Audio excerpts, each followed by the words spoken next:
भाजप नेते समरजित घाटगे शरद पवारांच्या राष्ट्रवादीच्या वाटेवर आहेत असं सध्या म्हटलं जात आहे। भाजप नेते समरजित घाटगे यांनी कार्यकर्त्यांचा मेळावा बोलवलेला आहे। 23 ऑगस्टला समरजित घाटगे कार्यकर्त्यांशी संवाद साधतील असं समजतंय। शरद पवारांच्या राष्ट्रवादीमध्ये प्रवेश करण्यासंदर्भात सुद्धा कार्यकर्त्यांची मतं जाणून घेतली जाणार आहेत असं समजतंय। प्रतिनिधी शेखर पाटील यांच्याकडून अपडेट्स घेणार आहोत। शेखर, काय नेमकं घडू शकेल जर समरजित घाटगे राष्ट्रवादीच्या म्हणजे शरद पवारांच्या राष्ट्रवादीच्या वाटेवर असतील तर?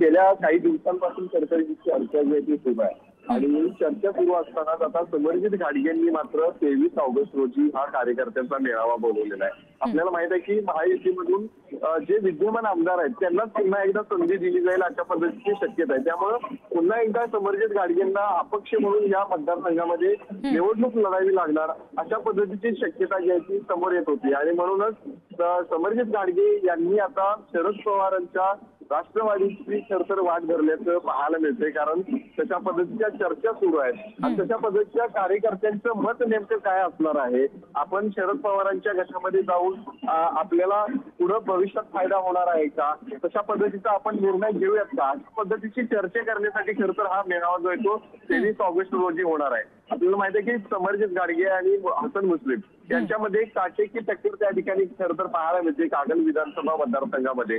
गतवेळच्या निवडणुकीत देखील समरजित घाटगे यांचा काही मतांनी तो पराभव झाला होता, मात्र पुन्हा एकदा अपक्ष म्हणून न उभारता या ठिकाणी कुठल्या तरी पक्षाची आपल्याला साथ घेणं गरजेचं आहे असं म्हणत कार्यकर्ते जे आहेत ते आता त्यांना आग्रह करताना पाहायला मिळते। त्यामुळं समरजित घाटगे आता 23 ऑगस्ट रोजी कार्यकर्त्यांची मतं जाणून घेतल्यानंतर पुढे नेमके काय भूमिका घेणार आहेत हे देखील पाहणं गरजेचं आहे। शिवाय समरजित घाटगे या मेळाव्याच्या माध्यमातून महायुतीवरती एक प्रेशर टाकण्याचा देखील प्रयत्न करतायत का असं देखील आता बोललं जातं। त्यामुळे नक्कीच 23 ऑगस्टच्या या मेळाव्याकडे सर्वांचं लक्ष असणार आहे। अगदी, आणि त्याचे अपडेट्स तुमच्याकडून घेऊ। शेखर, धन्यवाद दिलेल्या माहितीसाठी।